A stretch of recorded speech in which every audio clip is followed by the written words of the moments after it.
19 વર્ષથી સતત ચાલતા બ્રિલિયન્ટ ટિપ્સના કાર્યક્રમમાં હું ચિરાગ પટેલ આપ સૌનું સ્વાગત કરી રહ્યો છું. મિત્રો, આપણે બધા જાણીએ છીએ કે ટૂંક સમયમાં બોર્ડની એક્ઝામ નજીક આવવાની છે. ઘણી બધી વખત આપણે જોયું છે કે ન્યૂઝપેપરમાં આપણે કોઈ ન્યૂઝ વાંચીએ અથવા તો મેગેઝિનમાં કંઈક વાંચતા હોઈએ તો એ આપણને બહુ લાંબા ટાઈમ સુધી યાદ રહે છે.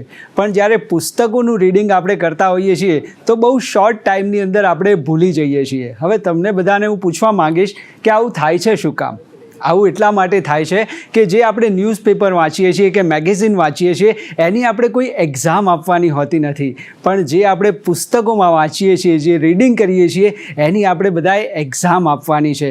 અને એનું આપણી અંદર એક અલગ પ્રેશર ક્રિએટ થતું હોય છે કે એક્ઝામમાં કદાચ યાદ નહીં આવે તો શું થશે, હું ભૂલી જઈશ તો શું થશે. આ બધા જ પ્રેશરના કારણે આપણે વાંચેલું ભૂલી જઈએ છીએ. મિત્રો, અત્યારે આપણે હમણાં જ જોયું કે આપણી અંડર-19 ક્રિકેટ ટીમે વર્લ્ડ કપ જીત્યો અને અત્યારે હાલ પણ T20 વર્લ્ડ કપ ચાલી રહ્યો છે. મિત્રો, પ્રેશર તો ક્રિકેટના મેદાનમાં પણ ખેલાડીઓને હોય છે, પણ સારો ખેલાડી એ જ બની શકે છે જે એ પ્રેશરને સારી રીતે હેન્ડલ કરી શકે છે. પ્રેશરમાં જે પેનિક કર્યા વગર સારી રીતે રમે છે એ જ ખેલાડી સારો બેટ્સમેન કે સારો બોલર બની શકે છે. આપણે બધાએ જોયું હતું કે 2024માં જ્યારે વર્લ્ડ કપ ફાઇનલ હતી ત્યારે સૂર્યકુમાર યાદવે એક સુંદર કેચ કર્યો હતો. એ વખતે એમને પણ પ્રેશર તો હતું જ, પણ એ પ્રેશરની અંદર એમણે પેનિક ના કર્યું. અને વિદ્યાર્થી મિત્રો, હું ઘણી બધી વખત જોતો આવું છું કે વધારે પડતા સ્ટુડન્ટો પ્રેશરની અંદર પેનિક કરવા માંડે છે અને પેનિકના લીધે એ ઘણી બધી ભૂલો કરતા હોય છે. ઘણા બધા વિદ્યાર્થીઓ સતત ચેક કર્યા કરતા હોય છે કે મારા મિત્રોને કેટલું આવડે છે, આ ચેપ્ટર મને નથી આવડતું પણ મારા મિત્રોને આવડે છે, મારું હજુ આટલું રિવિઝન કરવાનું બાકી છે, આટલું મને નથી આવડતું. અને એ પ્રેશર અને એ પેનિક ક્રિએટ કરવાના લીધે એમને જે આવડતું હોય છે એ વસ્તુ પણ એ ભૂલી જાય છે. અને એટલે આપણે બધાએ ધ્યાન રાખવાની જરૂર છે કે પ્રેશર તો દરેક જગ્યાએ હશે, પણ આપણે બધાએ પેનિક કરવાનું નથી. આપણે એક સિસ્ટમેટિક સ્ટ્રેટેજી ડેવલપ કરવાની છે, એક પ્લાનિંગ બનાવવાનું છે, અને પ્લાનિંગને આપણે બધા ફોલો કરીશું તો આપણે બહુ જ સારી રીતે આ પ્રેશરને હેન્ડલ કરી શકીશું. હવે તમારા માઇન્ડમાં એક સવાલ આવશે કે આ પ્રેશરને હેન્ડલ કેવી રીતે કરવું? તો એના માટે હું એક બહુ જ સરસ મજાની ટેકનિક આપને બતાવી રહ્યો છું. આ ટેકનિકનું નામ છે ટ્રાફિક સિગ્નલ ટેકનિક. આપણે બધાને ખબર છે કે ટ્રાફિક સિગ્નલની અંદર 3 લાઇટ હોય છે, એક ગ્રીન લાઇટ, એક ઓરેન્જ લાઇટ અને એક રેડ લાઇટ. આપણે બધાએ શું કરવાનું છે? દરેક સબ્જેક્ટની આપણી બુક હોય તો એ બુકની અંદર આપણે ઇન્ડેક્સ જોવાની છે, અને એ ઇન્ડેક્સ તમે જોશો તો ઘણો બધો પોર્શન એવો હશે જે તમને બહુ જ સારી રીતે આવડતો હશે. કદાચ તમે એ બહુ રીડિંગ નહીં કરો તો પણ એક્ઝામની અંદર તમે તમારી જાતે એ વસ્તુ બહુ સારી રીતે લખી શકશો. તો આવો જે ટૉપિક હોય એને ગ્રીન પેનથી માર્ક કરવાનું છે. એના પછી ઘણા બધા ટૉપિક એવા હશે જે આપણને થોડા આવડતા હશે પણ એમાં હજુ થોડા રિવિઝનની જરૂર હશે. તો એવા ટૉપિકની અંદર આપણે ઓરેન્જ કલરથી માર્ક કરવાનું છે. અને એમાંનો ઘણો પોર્શન એવો પણ હોઈ શકે છે કે જે આપણને નથી આવડતું, જે આપણને બહુ અઘરું લાગે છે કે ટફ લાગે છે. તો એવા જે ટૉપિક છે એને આપણે રેડ કલરથી માર્ક કરીશું. આમ કરીને આપણે આપણી આખા સબ્જેક્ટની ઇન્ડેક્સ આપણે જોઈ લેવાની છે. અને મિત્રો, જ્યારે આપણે આ સ્ટ્રેટેજી ફોલો કરીશું તો આપણને ખબર પડશે કે જે ગ્રીન એરિયા છે એ તો આપણો સૌથી સ્ટ્રોંગ એરિયા છે. રાત્રે ઊંઘમાંથી ઉઠાડીને પણ આપણને પૂછશે તો પણ એ વિષયમાં, એ ટૉપિકમાં આપણને કોઈ ભૂલ પડવાની નથી. જે ઓરેન્જ ટૉપિક છે એને આપણે થોડુંક ધ્યાન આપીશું તો એ બહુ જલ્દી ગ્રીનની અંદર કન્વર્ટ થઈ જશે.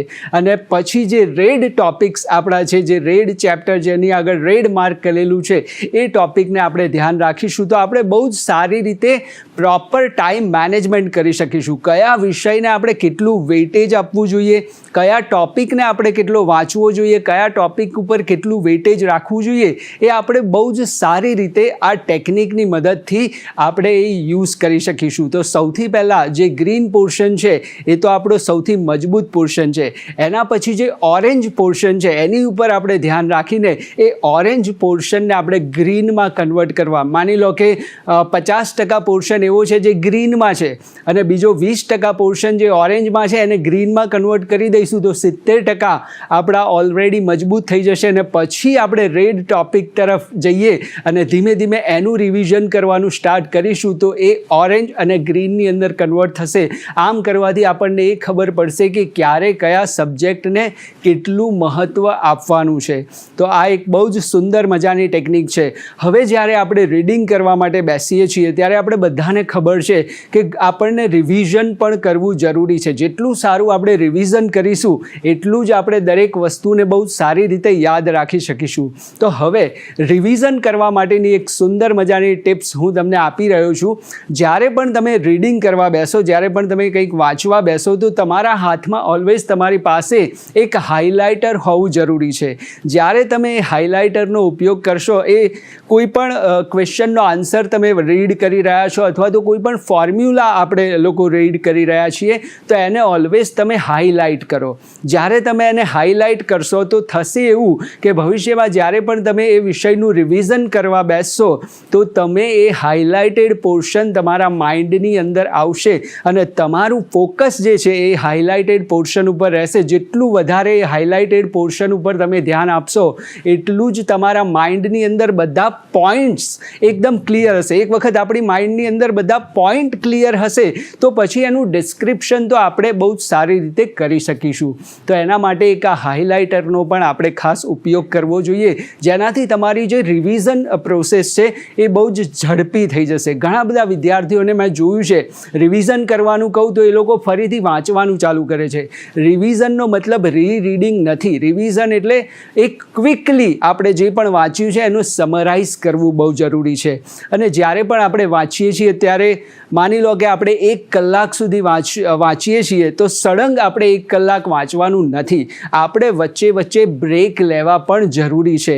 1 કલાકનું જે રીડિંગ આપણું થતું હોય છે એમાં 45 મિનિટ આપણે ધ્યાનથી દરેકે દરેક વસ્તુઓને વાંચવાની છે, સમજવાની છે અને માઇન્ડની અંદર ઉતારવાની છે અને એના પછી 15 મિનિટનો એક બ્રેક લેવાનો છે.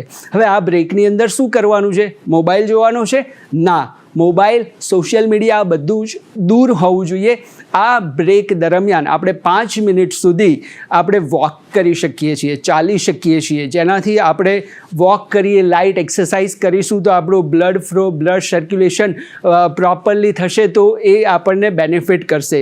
એના પછી 5 મિનિટ સુધી આંખો બંધ કરીને આપણે એક મેડિટેશન કરી શકીએ છીએ, જેમાં આપણે જે પણ કંઈ વાંચ્યું છે આંખો બંધ કરીને આપણે દરેકે દરેક વસ્તુને યાદ કરવાની કોશિશ કરીએ, વિઝ્યુલાઇઝ કરવાની કોશિશ કરીએ અને એના પછીનો જે 5 મિનિટનો તબક્કો આવે છે એ 5 મિનિટના તબક્કામાં આગળ જે 45 મિનિટમાં જે આપણે વાંચ્યું છે એ બધાનું એક વખત ક્વિક રિવિઝન કરીને પછી આપણે બધા આગળ વધીએ તો આપણે બહુ જ સારી રીતે દરેકે દરેક માહિતીને આપણે યાદ રાખી શકીશું. હવે મિત્રો, અહીંયા બીજી એક એડવાઇસ આપવા માંગીશ કે જ્યારે પણ કોઈ ઇમ્પોર્ટન્ટ મેચ હોય, ક્રિકેટની જ હું વાત એટલા માટે કરું કે આપણે બધા જ એની સાથે બહુ સારી રીતે રિલેટ કરી શકીએ છીએ.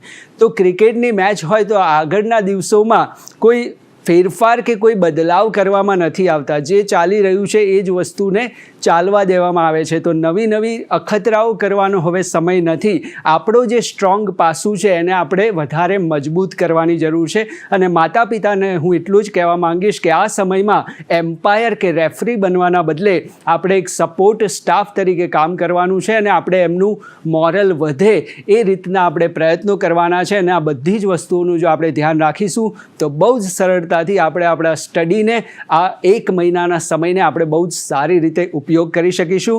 તો આપ સૌ પરીક્ષામાં ખૂબ સફળ થાવ એવી મનોકામના સાથે ખૂબ ખૂબ આભાર. Thank you very much.